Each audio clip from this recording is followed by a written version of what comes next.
دنیا کی کوئی زبان 100 سال سے زیادہ نہیں نکالتی ہے. آپ ذرا 100 سال تو آج سے 70 سال پہلے کی اردو پڑھ کے دیکھ لیں.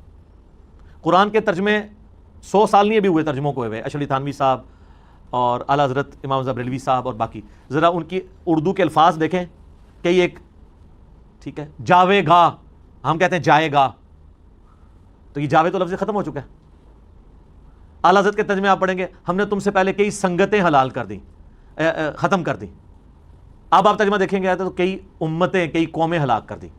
وہ سنگتیں ہلاک کر دیں, وہ سنگت کہتے تھے قوم, سنگت کا لفظ ایسے استعمال بھی ہوتا ہے نا, لیکن اب ہمارے آج کی جو اردو بولی جاتی ہے اس میں تو یہ لفظ نہیں استعمال ہوتا, ایبسلیٹ ہو چکا ہے. شیکسپیئر کی انگریزی پڑھیں اور آج کی انگریزی میں آپ کو فرق نظر آئے گا. سر یہ قرآن کا زندہ معجزہ ہے کہ اس نے عربی کو 100 سال نہیں 1400 سال سے قلعے کے ساتھ باندھ کے رکھا ہوا ہے. عربی نے قرآن کی حفاظت نہیں کی ہے, قرآن نے عربی کی حفاظت کی ہے. فریز ہے. تو جو کہا جاتا ہے نا بدوؤں کی عربی, وہ اس لیے کہ اللہ تعالیٰ نے جو ان کی اوریجنل عربک لینگویج تھی, جو ایک عام بدو ان پڑھ جاہل کو بھی سمجھ آتی تھی نا, اس میں قرآن نازل کیا تھا. اس میں تو ہماری دلیل موجود ہے کہ اللہ تعالیٰ اتنی آسان بات کرتا ہے جو عام بدو کو بھی سمجھ آ جائے. پہلے تو ہم اینٹی وینم دیتے ہیں, پھکی والا جواب, کہ ہمیں یہ کبھی امید ہے کہ آپ تائید کریں گے کہ آپ کے جتنے اولیاء اللہ بزرگ ہیں جنہوں نے قرآن کا اردو میں ترجمہ کیا ہے, جو بندیوں کا ترجمہ کیا اشرف علی تھانوی صاحب نے,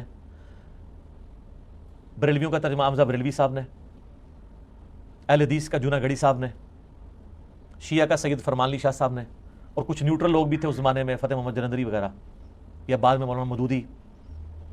ان سب لوگوں کو یا اپنے اپنے فرقوں کو تو آپ مان لیں گے. استاد دیوبندی کہیں گے اعلیٰ حضرت کو نہیں آتی تھی, اشرف علی تھانوی کو آتی تھی, اور بریلوی کہہ لیں کہ اعلیٰ حضرت کو آتی تھی, اشرف تھانوی کو نہیں آتی تھی. چلو اپنے اپنے فرقوں کے بڑے علماء کے بارے میں تو آپ کا یقین ہے, کیونکہ آج کے جتنے علماء ہیں نا ان کے وہ پڑپوتا شاگرد ہیں یا پوتا شاگرد ہیں, ڈائریکٹ شاگرد ہم بچے کو نہیں, وہ بھی فوت ہو چکے ہیں. تو ان سے بڑے وہ علماء تھے, ان کو بدوؤں والی عربی آتی تھی جو اسٹیبلش عربی ہے, تبھی انہوں نے اس زبان کے اندر ترجمہ کیا. تو یہ جو انہوں نے اردو ترجمے کیے ہیں ہماری نیٹو لینگویج اردو کے اندر, یہ یقین انہوں نے وہی ترجمہ کیا ہوگا جو بدوؤں والی عربی سے اس اردو میں بنتا ہے. تو کیا خیال ہے, وہ کیا کہیں گے ایسے ہی ہے, ایسے ہی ہے نا. تو ایک سٹیپ آگے چلتے ہیں. جب انہوں نے یہ ترجمہ کیا تو یقیناً انہوں نے اس سے پیسے کمانے کے لیے ترجمہ نہیں کیا ہوگا, بلکہ اس لیے کیا ہوگا تاکہ عوام کو پتہ چلے قرآن میں کیا لکھا ہے. کیونکہ اگر انہوں نے اپنے نوٹس بنائے ہیں تو وہ اپنی ان کے پاس لکھے ہوتے, پرنٹ نہ کرواتے, اور اپنے نوٹس ان کو بنانے کی ضرورت ہی نہیں تھی. کیوں, انہیں تو عربی پہلے ہی آتی تھی, ان کو نوٹس بنانے کی کیا ضرورت تھی, وہ تو ڈائریکٹ عربی سے قرآن پڑھیں, ان کو سمجھ آ رہی ہے, انہوں نے کیوں ترجمہ کرنا ہے. جیسے آپ کے اگر پرسنل نوٹس اردو میں, آپ ان کو انگریزی میں ترجمہ کر کے سیو کریں گے, کبھی بھی نہیں ہوگا. آپ اردو میں کریں گے جس میں آپ کو آتا ہے. اور قرآن کو تو ویسے ہی ضرورت نہیں ہے, اس لیے کہ قرآن جس زبان میں نازل ہوا ہے وہ خود اتنی فصیح ہے کہ اس کو کسی دوسری اگر لینگویج میں ٹرانسفر کریں گے تو اس مفہوم کو اس میں لانے کے لیے زیادہ اس الفاظ یوز کرنے پڑیں گے, یہ زیادہ کنسائز فارم میں ہے. تو کہیں گے کمائی کے لیے بھی نہیں کیا تو عوام کے لیے ہے. ان کا اب عوام کے لیے کیا ہے. تو اب آپ کو یہ کہنا چاہیے کہ پاکستان, انڈیا, بنگلہ دیش, افغانستان کی عوام کو بدوؤں والی اردو آنی چاہیے, اور اللہ کے فضل میں آندی ہے. سر عربی کی تو بات ہی چھوڑ دیں, یہ تو موڈ ہی چینج ہو گیا ہے. کیونکہ اشرف علی تھانوی صاحب پہ آپ کا بھی اعتماد, میرا بھی اعتماد.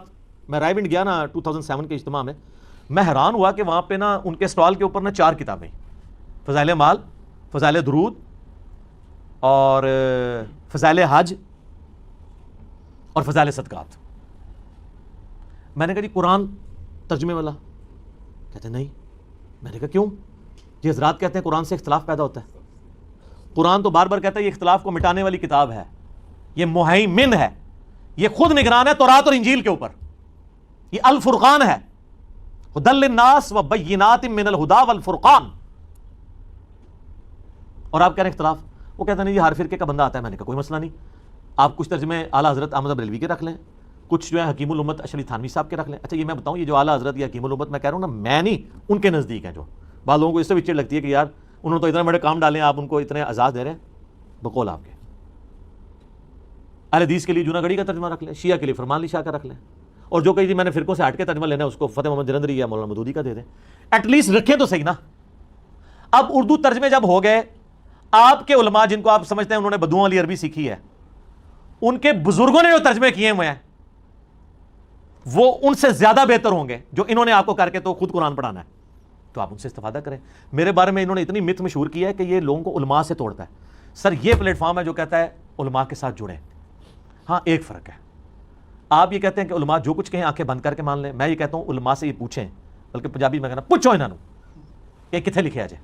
علماء سے جڑیں, میں نے آج تک قرآن کا ترجمہ لکھ کے کسی کے حوالے کیا ہے؟ میں نے ہمیشہ کہا ہے کہ بریلوی ہو اعلیٰ حضرت کا ترجمہ پڑھ لو، دیوبندی ہو حکیم الامت کا ترجمہ پڑھ لو، اہل حدیث ہو جونا گڑھی صاحب کا ترجمہ پڑھ لو، شیعہ ہو فرمان علی شاہ صاحب کا ترجمہ پڑھ لو، اور اس کے بعد دیکھو کہ جو اس ترجمے میں جو کچھ بات ہوئی ہے تمہارے مولوی اس کو پریکٹس کر رہے ہیں یا نہیں کر رہے. تو اب آپ کے مولوی کا مقابلہ ان کے بزرگ کے ساتھ ہو رہا ہوگا. اگر میں اشرف تھانوی صاحب کے ترجمے سے کوئی آیت پیش کرتا ہوں آپ کو اور آپ کا مفتی کچھ اور کہتا ہے تو اشرف تھانوی صاحب جیتیں گے، آپ کا مفتی ہارے گا، کیونکہ وہ تو ان کے شاگردوں کا شاگرد ہے. یا وہ کہے کہ اشرف تھانوی نے یہ غلط ترجمہ کیا ہے، اس کا صحیح ترجمہ یہ ہے. اور اس میں جب کبھی بھی ہم قرآن کے اوپر لوگوں کو ایمفسائز کرتے ہیں تو اسی آیت کا حوالہ دیتے ہیں جو کم از کم قرآن حکیم میں 4 دفعہ تو آئی ہے نا. سورۃ القمر کی آیت نمبر 17 ہے، پھر 22 نمبر پہ بھی آئی، پھر آگے آئی وَلَقَدْ يَسَّرْنَا الْقُرْآنَ لِلذِّكْرِ فَهَلْ مِن مُدَّكِرٍ. اور ہم نے قرآن کو نصیحت کے لیے، تذکیر کے لیے آسان کر دیا ہے، تو ہے کوئی جو اس کتاب سے نصیحت حاصل کرے؟ لو جی، اعلیٰ حضرت نے تو اس آیت کے ساتھ کام ڈالا، اس کا ترجمہ چینج کر دیا. ہم نے قرآن کو یاد کرنے کے لیے آسان کر دیا ہے، تو ہے کوئی اسے یاد کرنے والا؟ اور اس کو لے گئے حفظ کی طرف. ہے کوئی یاد کرنے والا؟ وہ حفظ کی طرف لگا دیا. یار یہ ذکر کو یاد دہانی بھی کہتے ہیں، لیکن وہ یاد دہانی یہ نہیں ہوتی کہ رٹا مارنا. قرآن کے لیے بھی ہے اِنَّا نَحْنُ نَزَّلْنَا الذِّكْرَ وَإِنَّا لَهُ لَحَافِظُونَ. ہم نے اس الذکر یاد دہانی والی چیز کو نازل کیا، ہم اس کی حفاظت کرنے والے. یہ کس کی یاد دلاتی ہے؟ اللہ کی. تو قرآن حکیم میں جو ہے نا وَلَقَدْ يَسَّرْنَا الْقُرْآنَ لِلذِّكْرِ فَهَلْ مِن مُدَّكِرٍ، قرآن کو یاد کروانے کے، یاد سے مراد حفظ نہیں ہے، اللہ کی یاد دلانا، نصیحت. ہے کوئی یاد کرنے والا؟ یاد کرنے والا وہ حفظ والا نہیں ہے. ویسے یہ ان کو یہ ترجمے یہ لفظ نہیں تھا استعمال کرنا چاہیے، اس سے تو دھوکہ ہو گیا، تو دھوکہ ہو گیا، کیونکہ اس یاد سے مراد نصیحت تھا، نہ کہ اس سے مراد حفظ کرنا تھا. اور اس لیے آپ دیکھ لیں نصیحت پکڑ رہی کوئی نہیں ہے. کدھر پکڑی انہوں نے نصیحت؟ الٹا آپ کو کہہ دیا جی قرآن ڈائریکٹ نہیں پڑھنا، آپ گمراہ ہو جاؤ گے. کیوں؟ قرآن بڑی مشکل کتاب ہے. اچھا فضائل اعمال اور فضائل سنت آسان کتابیں ہیں؟ ہاں جی وہ بہت آسان ہے.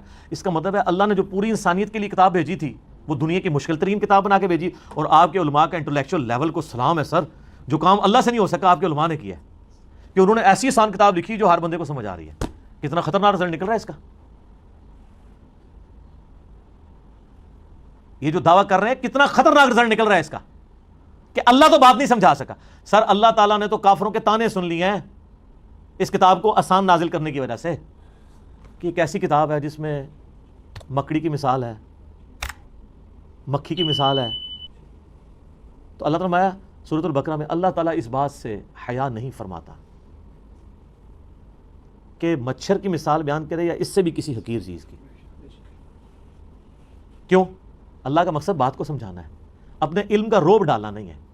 اس لیے میں کہتا ہوں قرآن کی عربی اتنی آسان ہے، حدیثوں کی عربی جو پیور لٹریچر کی ہے. قرآن میں اللہ تعالیٰ نے بار بار وہی آیات ریپیٹ کی ہیں تاکہ نہ قرآن کی عربی مشکل نہ لگے، آسان لگے، لوگوں کو بات سمجھ آئے، ہر بندے کو اپیل کرے. باقی یہ جو دھوکہ دیا نا انہوں نے کہ وہ ترجمے چینج کر دیے ہیں، ایک چپ کٹو نے دوا چپ پا چھڑ دینے، وہ ترجمے چینج کر دیے. اچھا جی چھوڑے جی ترجمے چینج کر دیں، تسی جس ترجمے نو مندے ہو نا او لے آؤ. دسو کس نے ایاک نعبد و ایاک نستعین کا ترجمہ یا علی مدد کیا ہے؟ شیعہ کا بھی اٹھا کے دیکھے ترجمہ، انہوں نے بھی ساتھ تفسیر میں لکھا ہے کہ آیت ثبوت ہے کہ مدد صرف اللہ سے مانگنی چاہیے. اعلیٰ حضرت نے پتہ کیا ترجمہ کیا؟ اے اللہ تیری ہی عبادت کریں اور تجھی سے مدد چاہیں. سب سے بیسٹ ترجمہ کیا. باقی صاحب نے ترجمہ کیا اللہ تیری عبادت کرتے ہیں اور تجھی سے مدد چاہتے ہیں. یہ ترجمہ کمپریہنسو نہیں ہے. کیوں؟ یہ نعبد اور نستعین یہ مضارع کے سیکھے ہیں، اور عربی میں 2 ٹینس ہیں، پاسٹ ٹینس اور پریزنٹ ٹینس. فیوچر اسی کے اندر آ جاتا ہے. پریزنٹ اور فیوچر کے لیے ایک سیگا استعمال ہوتا ہے اور پاسٹ کے لیے علیحدہ. اس کو کہتے ہیں فعل ماضی اور یہ ہے فعل مضارع. یہ مضارع کا سیگا ہے. اس کا ترجمہ صحیح پتہ کیا بنتا ہے؟ اے اللہ تیری ہی عبادت کرتے ہیں، تیری ہی عبادت کریں گے، تجھی سے مدد چاہتے ہیں، تجھی سے مدد چاہیں گے. اب یہ 2 بار جملے لکھنے پڑنے تھے. اعلیٰ حضرت نے کیا کمال ترجمہ کیا ہے. اے اللہ تیری ہی عبادت کریں اور تجھی سے مدد چاہیں. مراد کیا؟ جب جب پوجیں تجھی کو پوجیں، چاہے آج پوجیں چاہے کل پوجیں، اور جب جب چاہیں تجھی سے مدد چاہیں، چاہے آج چاہیں چاہے بعد میں چاہیں. اب اگر اعلیٰ حضرت خود غوث بخش سے مدد مانگتے رہے یا ان کے ماننے والے کسی بابے کو پکارے تو قرآن نے تو یہ تعلیم نہیں دی ہے. قرآن تو اپنی تعلیمات کے اندر بالکل واضح ہے. تو اس لیے میں کہتا ہوں قرآن میں ترجمے میں ڈنڈی نہیں ماری رہی تفسیر. سر تفسیروں نے تو اکثر اوقات قرآن کے اوپر ظلم ڈھایا ہے. اکثر تفسیریں قرآن کو کاؤنٹر کرنے کے لیے لکھی گئی ہیں. کیونکہ جب انہوں نے ایک مفہوم نہیں مانا تھا دوسرا ڈالتے. اب آپ یہ دیکھیں, یہ ایاک نعبد و ایاک نستعین میں شبیر احمد عثمانی کی تفسیر جو کافی عرصہ سعودی عرب سے فری بانٹی جاتی تھی, پھر سعودی والوں کو جب پتا چلا اس میں غلط عقائد انہوں نے بند کر کے وہ صلاح الدین یوسف صاحب کی شروع کروائی. اس میں انہوں نے اس آیت کی تفسیر میں لکھا ہے یہ جو اولیاء اللہ سے مدد مانگی جاتی ہے یہ بھی اللہ ہی کی مدد ہے. تو یہی بریلوی بھی کہتے ہیں. اور یہ والی مدد جو آپ عام بندے سے مانگتے ہیں وہ دوسری ہے, وتعاونوا علی البر والتقوی ولا تعاونوا علی الاثم والعدوان, نیکی پرہیزگاری کے کاموں میں ایک دوسرے کی مدد کرو, برائی میں الگ رہو. یہ والی جو مدد ہے نا ایاک نستعین, یہ ہے دعا, یہ صرف اللہ سے ہوگی. امن یجیب المضطر اذا دعا ویکشف السوء ویجعلکم خلفاء الارض االہ مع اللہ, سورۃ النمل آیت نمبر 62. بھلا بتاؤ تو کون ہے جو تکلیف میں گھرے ہوئے شخص کی فریاد کو سنتا ہے اور اسے تکلیف کو دور بھی کر دیتا ہے, اور تمہارے آباء و اجداد کے مرنے کے بعد تمہیں اور تمہارے مرنے کے بعد تمہاری اولاد کو زمین پہ خلیفہ کرتا ہے. الہ مع اللہ, کیا اللہ کے ساتھ اور الہ بھی ہے؟ اس میں اللہ تعالیٰ نے بتا دیا جس کو اللہ کے سوا مشکل کے لیے پکارو گے نا مدد کے لیے, گویا تم اسے الہ مان رہے ہو. میرے بھائیو یہ جھگڑا ہی نہیں مولا علی کو اختیار ہے یا نہیں, مولا علی کو شیخ عبد القادر جیلانی کو اختیار ہو تب بھی آپ ان کو مدد کے لیے آج کی ڈیٹ میں نہیں پکار سکتے. مولا علی بھی اللہ کو پکارتے تھے, مولا علی کا صحیح شیعہ بھی وہ ہوگا جو اللہ کو پکارے گا. آپ یہاں بیٹھے میں آپ کہتا ہوں مجھے پانی پلا دو, بالکل ٹھیک ہے, وتعاونوا علی البر والتقوی. اور اب بغداد میں ہیں, وہاں بھی قبر کے اندر دفن ہے, میں کو مجھے پانی پلا دو, وہی بات وہی جملہ شرک ہو جائے گا. اس کو اور آسانی سے سمجھیں. بارش کون برساتا ہے؟ اللہ, بائی چانس ہو بھی رہی ہے الحمدللہ. لیکن یہ ڈیوٹی کس کی ہے؟ فرشتوں کی. لیکن کبھی ہمیں وسوسہ بھی آتا ہے کہ ہم بارش کے لیے کسی فرشتے سے کہیں کہ اے فرشتے تجھے اللہ نے اختیار دے رکھا ہے تو مہربانی کر بارش اللہ کے اذن سے ہی نازل فرما دے, یا فرشتوں یہ پیغام دے دو کہ گرمی کا موسم قریب آ رہا ہے. وہ تو نعت لکھی تھی نا, وہ نعت بھی غلط ہے. فرشتوں کو نہیں آپ نے کہنا, آپ نے کہنا اللہم صلی علی محمد. وہ حدیث ٹھیک ہے کہ سنن نسائی میں حدیث ہے کہ اللہ کے کچھ فرشتے زمین میں سیاحت کرتے ہیں, میرے امتیوں کا سلام مجھ تک پہنچاتے ہیں. لیکن نبی علیہ السلام نے یہ نہیں کہا کہ آپ نے فرشتوں کو کہنا ہے, آپ نے کوئی ڈیوٹی سائن کرنی ہے, نہیں. انہوں نے تو اللہ کا کہنا ماننا ہے, آپ کا تو ماننا ہی نہیں ہے. فرشتے کو آپ مدد کے لیے کسی اسائنمنٹ کے لیے نہیں پکار سکتے. تو بارش کی ذمہ داری اگر فرشتوں کی ہے, مدد کس سے مانگنی ہے بارش کے لیے؟ اللہ سے. تو اگر بالفرض کسی بابے کی کوئی ڈیوٹی لگی بھی ہوئی ہے آپ کی نظر میں, مانگنا پھر بھی اللہ سے ہے. تو یہ جو اس طرح کے دھوکے دیتے ہیں نا کہ جی وہ قرآن حکیم جو ہے وہ ترجمے سے ڈائریکٹ پڑھیں گے گمراہ ہو جائیں گے, صرف اس لیے کر رہے ہوتے ہیں کہ نا آپ کو قرآن سے دور رکھیں. پھر اور کوئی بہانہ نہیں ہوگا نا تو الٹیمیٹلی یہ بہانہ ہوگا جی دیکھیں ترجموں میں اتنا فرق ہے, کس کا پڑھیں سر؟ جس کا مرضی پڑھے, کوئی فرق ہی نہیں ہے. اور اگر آپ میری مانیں تو گوگل حافظہ اللہ کا پڑھ لیں, اس میں آن لائن ٹرانسلیٹر موجود ہے, ادھر عربی ڈالیں تو ترجمہ آ جاتا ہے. آج تک پریکٹیکلی کسی نے یہ اپنی زندگی میں 5 منٹ نکالیں اس کام کے لیے کہ وہ کبھی سارے ترجموں کو کمپیئر ہی کر لیں. اور یہ جو مت علماء نے مشہور کی ہے کہ ترجمے چینج کر دیے, تو بتائے ذرا کہاں پہ چینج ہوئی ہے؟ رہا الفاظ کا چناؤ. سر آپ 10 صحابہ کو بھی بٹھائیں نا جن کو اردو آتی ہو, وہ ایک طرح کے الفاظ کا ترجمہ نہیں کر سکتے عربی کا اردو میں. آپ 10 پی ایچ ڈی انگلش بٹھا لیں جن کو اردو اور عربی آتی ہو, اور ان کو کہیں کہ جناب اس کا ترجمہ آپ ذرا کرو, کیا وہ 10 کے 10 ایک طرح کے الفاظ کا ترجمہ کریں گے؟ نہیں. کبھی بھی ایک زبان دوسری زبان میں ایک طرح کے الفاظ کا ٹرانسفر نہیں ہوگی. لیکن آپ یہ مانیں گے کہ وہ 10 کے 10 کا مفہوم ایک ہی ہوگا. اگر کوئی بسم اللہ کا ترجمہ کرتا ہے اللہ کے نام سے شروع, وہ بھی درست. جو کرے گا شروع کرتا ہوں اللہ کے نام سے, وہ بھی درست. اور جو کرے شروع اللہ کے نام سے, وہ کہتے ہیں جی کرتا ہوں تو لڑکی کیا کرے گی, وہ تو کرتی ہو جائے گا. وہ کہتے ہیں شروع اللہ کے نام سے. او خدا دنا ہے, شروع کر, شروع کر, تو شروع ہی جی پھنس گئے ہیں. ایدے جی الٹائی رکھے ہے جناب کہ جی وہ شروع کتوں ہو رہا ہے جی, او شروع کر اگے بھی ٹور, شروع کر. اس طرح ہو ہی نہیں سکتا کہ 100% ایک طرح کے الفاظ ہوں. یہ سارے ان لوگوں کے دھوکے ہوتے ہیں. کبھی کس طریقے سے شیطان داخل ہونے کی کوشش کرتا ہے, لیکن سر اللہ تعالیٰ نے ہر بلا کے اوپر ایک بلا چھوڑی ہوئی ہے, ٹھیک ہے, کہ جو ان ساری بلاؤں کو غائب کر دیتی ہے. یہ جتنی لیم ایکسکیوزز پبلک کے سامنے لے کے آئیں گے ہم اتنے ہی ان کو جوابات دیں گے. پھر دیکھیں فضائل مال میں انہوں نے لکھا ہے کہ جی 18 علوم چاہیے قرآن کی تفسیر کے لیے. یار تفسیر کرنے کا تو آپ کو کہہ ہی نہیں رہے, ہم تو کہہ رہے ہیں ترجمہ پڑھیں اور عمل کریں. ہمیں تو پتا ہے کہ 18 علوم کے نام تو پہلے آپ کے علماء کو بھی نہیں آتے, اگر وہ آئیں گے بھی اس میں ایک سائنس کا علم ہے وہ سرے سے نہیں آتا. آپ کے علماء تو آج تک یہ نہیں فیصلہ کر سکے کہ زمین ساکن ہے یا نہیں ہے, وہ بھی جینی صاحب آپ کو سمجھا رہے ہیں آگے. جیولوجی کا علم ہے, ایمبریولوجی, باٹنی, وہ سر ایمبریولوجی سے سپیلنگ نہیں لکھ سکتے, علم تو بڑی دور دی گل ہے. تو 18 علوم تو ان کو بھی نہیں آتے سارے. سر یہ تفسیر کی بات ہے. قرآن کا جو مقصد ہے نصیحت, وَلَقَدْ يَسَّرْنَا الْقُرْآنَ لِلذِّكْرِ فَهَلْ مِن مُدَّكِرٍ, نصیحت کے لیے. یہ چلیے بھائی اس کا نمبر آئی تھنک شاید پہلے آپ نے سورہ قمر کا 17 بولا تھا, یہ 32 نمبر نہیں 17 پہ بھی ہے. ہاں جی 4 دفعہ میں نے کہا ریپیٹ ہوتا ہے. 32 پہ بھی ہوتا ہے, 17 سے سٹارٹ ہوتا ہے. آپ ذرا کھول کے 17 دیکھیں. جی جی جی 17 بھی ہے, 22 بھی ہے, 32 بھی ہے. تو جیولوجی کا علم ان کے پاس آیا ہوگا نہیں. 18 علوم ہے. اچھا 17 علوم کے بعد انہوں نے لکھا کہ 17 علوم تو آپ حاصل کر لیں گے, 18 واہ بھی ہے. واہ بھی پتہ کیڑا ہوتا ہے؟ God gifted. آپ 17 حاصل بھی کر کے آ جائیں, آپ کہیں گے جی وہ تو نہیں ہے آپ کو. ظاہر ہے وہ تو کون کلیم کر سکتا ہے؟ یہ جو کلیم کیے ہوئے ہیں وہ بھی نہیں کر سکتے, کیونکہ بریلویوں کے کلیم کیے ان کو دیوبندی نہیں مانیں گے, دیوبندیوں کو وہ نہیں مانیں گے, اہل حدیث ان کو نہیں مانیں گے, سنی ان کو نہیں مانیں گے, شیعہ ان کو نہیں مانیں گے, اور کہتے ہیں 18 علوم. یہ تفسیر کے لیے ضرور چاہیے ہوں گے. قرآن کا مقصد تفسیر نہیں ہے, نصیحت حاصل کرنا ہے, اور نصیحت والی آیات قرآن میں بالکل واضح ہیں. اطیعوا اللہ و اطیعوا الرسول. سورہ آل عمران کی آیت نمبر 7 ہے کہ قرآن حکیم کی آیات کی 2 اقسام ہے, ایک محکمات اور متشابہات. اور اللہ تعالیٰ نے فرمایا کہ محکمات کتاب کی ماں ہے, سب کچھ دین وہی ہے. محکم کیا ہے؟ جس میں احکامات آئے ہیں, سود سے بچو, زنا سے بچو, چوری سے بچو, نماز پڑھو, زکوٰۃ دو, اللہ کی راہ میں خرچ کرو, حج کرو, جس میں امر بالمعروف و نہی عن المنکر کے اعتبار سے. تو یہ سارے واضح ہیں. اس کے لیے کوئی راکٹ سائنس کی ضرورت ہے؟ عقیدہ تو سارے کا سارے ہی محکم ہے, لیکن جس نے ایاک نستعین نہیں ماننا اس کے لیے وہی متشابہ بن جائے گا. وہ پھر تفسیریں کالی کریں گے, اتنے پورے قرآن کی تفسیریں لکھ کے فوت ہو جائیں گے, قرآن نہیں سمجھ آئے گا. تو میں کہتا ہوں پہلے قرآن ایک دفعہ ترجمے سے پڑھیں. صوت القرآن چینل کا یوٹیوب پہ اویلیبل ہے, عربی قرآن اور ترجمہ, وہ سنیں. ایٹ لیسٹ زندگی میں مرنے سے پہلے ایک دفعہ اس کو کور کر لیں. تفسیر بعد میں پڑھ لیجیے گا, پہلے یہ سیکھیں کہ چھوٹے چھوٹے نوٹس آج سے بناتے جائیں, آپ کو پتہ چلے گا آپ کو اکثر باتیں انہوں نے آؤٹ آف کانٹیکسٹ بتائی ہوئی ہیں, جھوٹ بتائی ہوئی ہیں. ہمارے محلے میں نا جب کئی لوگ میری وجہ سے گمراہ ہونے شروع ہوئے انورٹڈ کاماس میں, ایک دیوبندی مفتی انہوں نے بلا کے نا درس کروایا, اور آیت کے ایک ٹکڑے پہ وَأُولِي الْأَمْرِ مِنْكُمْ, سورہ نساء نمبر 59, اور اس سے انہوں نے امام حنیفہ رحمہ اللہ تعالیٰ کی تقلید ثابت کی کہ اطاعت کرو اللہ کے رسول کی اور امام حنیفہ کی. حالانکہ امام حنیفہ کی یہ بھی تقلید نہیں کر رہے, کیونکہ امام حنیفہ کو کینگرو کا نہیں پتا, ان کو قطبین پہ نماز کا مسئلہ نہیں پتا کہ 6 مہینے کا دن 6 مہینے کی رات ہوتی ہے, ان کو انتقال خون کا نہیں پتا, پوسٹ مارٹم کا نہیں پتا, ویڈیو کیمرے کا نہیں پتا, جس کے آگے سے مولوی ہٹتے نہیں ہیں. یہ تو آج کے اجتہاد تو قیامت تک جاری ہے. آج کے تو زیادہ تر مسائل تو امام حنیفہ کے دور کے مسائل نہیں تھے. تو اولی الامر منکم, اولی الامر منکم خلیفۃ المسلمین کے بارے میں اس پہ ہی وہ پورا اس نے لیکچر دیا. تو وہاں ہمارے ایک بھائی جن کی داڑھی بھی نہیں تھی, وہ کھڑے, ان کا حضرت صاحب یہ آیت آگے بھی پڑھے نا, یہ آیت پوری تو نہیں آپ نے پڑھی. یہ آیت ہے اطیعوا یا ایھا الذین آمنوا اطیعوا اللہ و اطیعوا الرسول واولی الامر منکم فان تنازعتم فی شیء فردوه الی اللہ والرسول.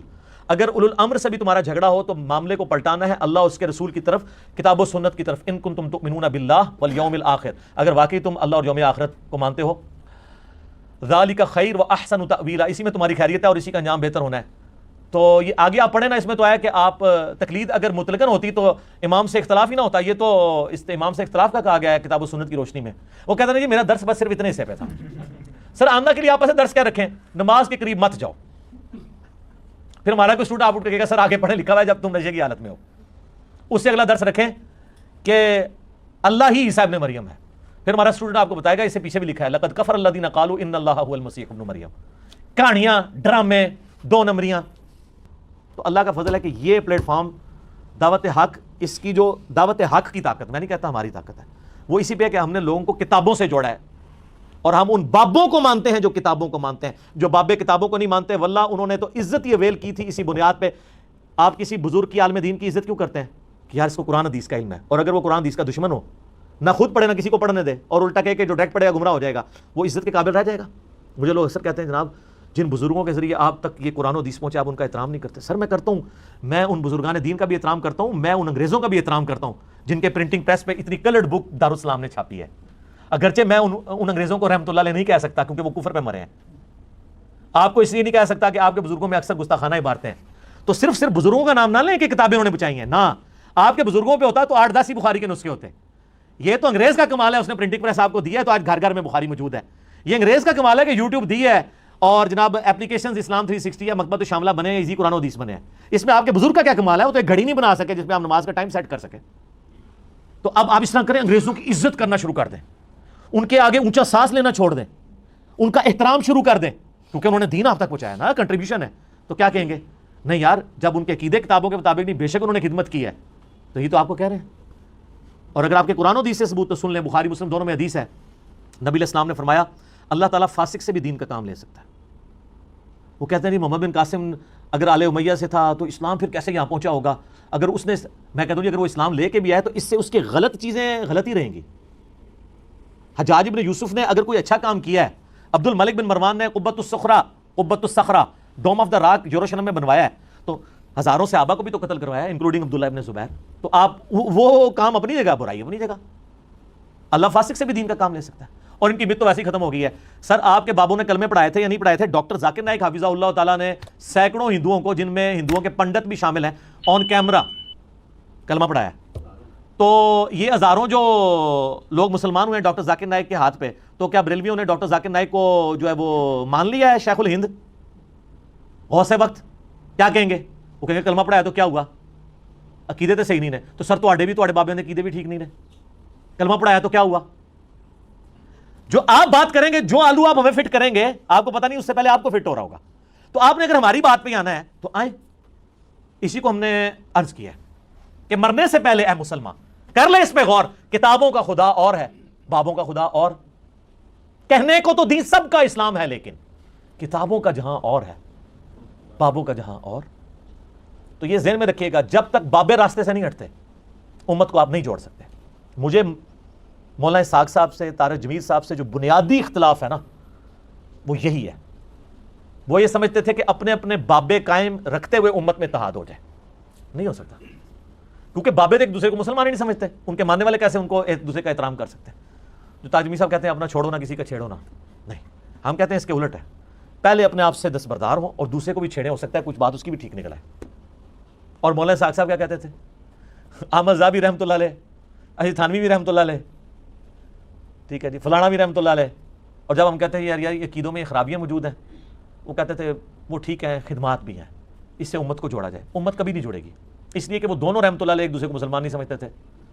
تو لوگ مولانا اسحاق کی بات مانیں گے یا احمد بریلوی صاحب کی؟ احمد بریلوی صاحب نے حسام الحرمین میں علماء دیوبند کے بارے میں ڈکلیئر کیا ہے کہ یہ مرتد اور واجب القتل ہے، اور اجماع ہے ان کے اوپر. اور وہ عام علماء دیوبند نہیں، اشرف تھانوی، رشید احمد گنگوئی، اسماعیل امبیٹوی. اور کتاب کا نام رکھا حسام الحرمین، حرمین کی تلوار. وہ تلوار ظاہر ساروں کے اوپر چلا رہے ہیں. اس کے جواب میں یہ 1905 میں لکھی گئی، 1906 میں لکھی گئی، المحند علی المفند، ہند کی تلوار ایک مفند سٹھیائے ہوئے بابے کے اوپر. اور سٹھیائے ہوئے بابا نے احمد بریلوی کو کہا، اور اس میں لکھا انہوں نے کہ احمد بریلوی ان کی پوری جماعت ایک شیطانی لشکر ہے جو ہم پہ حملہ آور ہو گیا. کام بھی ختم. سر بابوں کو چھوڑیں گے تب کتابوں پہ اتفاق ہوگا. کتابوں پہ اتفاق ہو سکتا ہے، بابوں پہ کبھی نہیں ہو سکتا. ہاں ایک شخصیت پہ ہو سکتا ہے، محمد رسول اللہ صلی اللہ علیہ وآلہ وسلم، دیٹس آل. ورنہ یہ آپ قیامت تک لڑتے رہیں گے. اور سر پریکٹیکلی ہم نے یہ اتفاق کروا کے آپ کے سامنے رکھ دیا ہے. ایسا اتفاق رہا ہے کہ ہماری وجہ سے ہمارے مخالفین نے آپس میں اتفاق کر لیا ہے. اتنا بڑا اتفاق آپ نے دیکھا تھا کہ بریلویوں کے پیج کے اوپر اہل حدیثوں کی ویڈیوز چل رہی ہوں میرے خلاف، اور اہل حدیثوں کے پیج کے اوپر بریلویوں کی ویڈیو چل رہی ہوں میرے خلاف. وہ بریلوی جو کہ امام کعبہ کے پیچھے نماز نہیں ہوتی، اور وہ امام کعبہ کے ماننے والے اہل حدیث جنہوں نے سعودیہ سے فتویٰ نکالا ہوا ہے کہ بریلویوں کے پیچھے نماز نہیں ہوتی، اب ایک دوسرے کا احترام کر رہے ہیں. بلکہ وہ ایک بریلوی نے کلپ چڑھایا، وہ جیسے کوئی ناکام عاشق کسی جنگل میں چلا جائے نا اور وہ شاعری شروع کر دے، اس طرح وہ ایک جنگل میں گیا ہوا ہے اور اس نے سامنے اپنا کیمرہ رکھا ہوا ہے. میں نے کہا پتہ نہیں کیا اس پہ افطار ٹوٹی ہے، اور وہ کہہ رہا ہے کہ کتنا اچھا دور تھا، لوگ اپنی اپنی مشتوں میں نمازیں پڑھتے تھے، اپنے اپنے علماء سے پوچھا کرتے تھے. مجھے اس وقت تک نہیں پتا کہ یہ آگے کیا کہنے والا ہے. میں نے کہا پتہ نہیں کیا ہو گیا. کہتے ہیں پھر یہ دیکھیں ایک انجینئر آ گیا. اب لوگوں کا علماء سے اعتماد ہی اٹھ گیا. یہ انجینئر کی وجہ سے نقصان ہوا ہے کہ لوگ علماء پہ اعتماد کرنا چھوڑ گئے. سر میری وجہ سے علماء پہ اعتماد نہیں اٹھا، علماء کے اپنے کرتوتوں کی وجہ سے اٹھا ہے. کیونکہ ہم جب کوئی بات بتاتے ہیں نا قرآن میں لکھا ہے، وہ جا کے کہتے ہیں آپ نے ہمیں کیوں نہیں بتایا. ہم کہتے ہیں بخاری میں لکھا ہے، وہ کہتے ہیں آپ نے ہمیں کیوں نہیں بتایا. اب اہل حدیث کی عوام ان کے علماء پہ فٹ ہوئی کہ آپ ہمیں بچپن سے اتنی دور کی کتاب کی حدیث ہمیں بتاتے رہے. حاکم کی کتب ستہ میں تو نہیں آتی نا. الموطا امام مالک میں اس کی روایت موجود ہے لیکن وہ بھی مرسل ہے، 2 واسطے چھوٹے میں. حاکم سے لے کے آتے ہیں، کتاب و سنت 2 چیزیں چھوڑ کے جا رہا ہوں. اور مسلم شریف میں جو 4 حدیثیں تھی غدیر خم کی، قرآن و اہل بیت، وہ تو انجینئر صاحب نے بتائی ہیں. وہ درس نظامی والے اسٹوڈنٹ بھی کہتے ہیں کہ سر ہمیں تو نہیں پتہ تھی. اور اگر وہ کہتا نا ان کو پتہ تھی، تو یہ ایک عالم دین بتائیں کہ میری ویڈیوز بننے سے پہلے کبھی کسی عالم نے غدیر خم کی حدیث کے اوپر ویڈیو کبھی ریکارڈ کروائی ہو. اب تو لوگ کروا رہے ہیں. اب تو وہ لال ربال والا بھی مولا علی کہتا ہے، ٹھیک ہے. اب اس کو نہیں، اب پتہ چلا کہ مولا کا معنی جو ہے وہ آقا بھی اور جگری یار بھی ہوتا ہے، صرف مشکل کشا نہیں ہوتا. تو سر انجینئر صاحب کو مان لینا آپ، جو 800 سال میں ایک دفعہ آتا ہے. لیکن ہم یہ نہیں کلیم کرتے. ان میں کوئی آیا ہوتا تو انہوں نے فوراً مان لینا تھا. اور منیو بھی نا، میں مزاق کے طور سے کہہ رہے پاویں میں نہ اسی واسطے نہیں لیا، ورنہ انہوں نے کٹ لینا سے بچوں جو بھی کہہ سکتے ہیں، ٹھیک ہے. تو یہ مانے کہ آپ کے اندر یہ خرابیاں تھیں، ہم نے ہائی لائٹ کی ہیں. یہ بہت بڑی دشمنی کر رہے ہیں، پوری زندگی بابوں کے پیچھے گھومتے رہتے ہیں.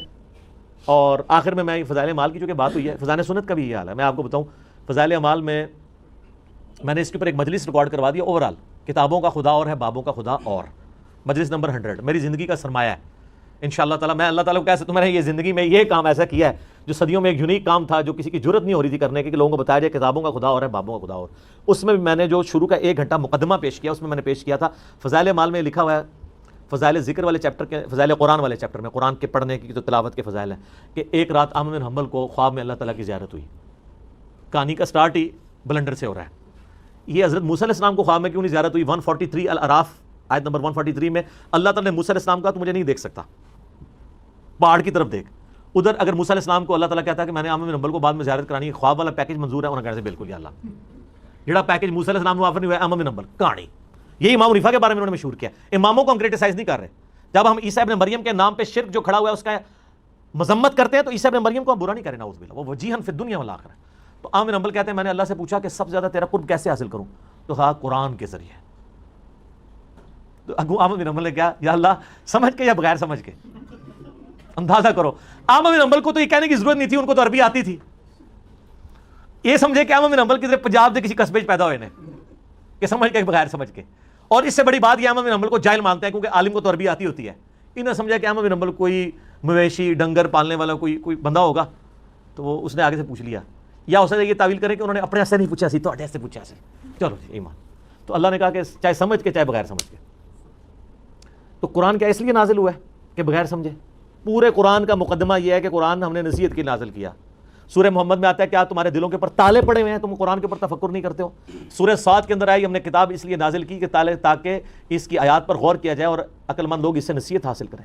فی البدی بے شمار آیات ہیں, میں نے اس پہ پورا ریسرچ پیپر لکھا ہے, امام الانبیاء کی دعوت قرآن, ریسرچ پیپر نمبر 4. یہ قرآن تو اس لیے نازل ہی نہیں ہوا تھا کہ اس سے مردے بخشوائے جائیں, یہ تو قرآن تعلیم کے لیے نازل ہوا تھا. تو کتنے غیر محسوس طریقے سے انہوں نے قرآن کی نفرت آپ کے دلوں میں ڈالی ہے. تو ان علماء نے تو دین کی حفاظت کرنی تھی, لیکن الٹا یہ خود دین کے دشمن بنے.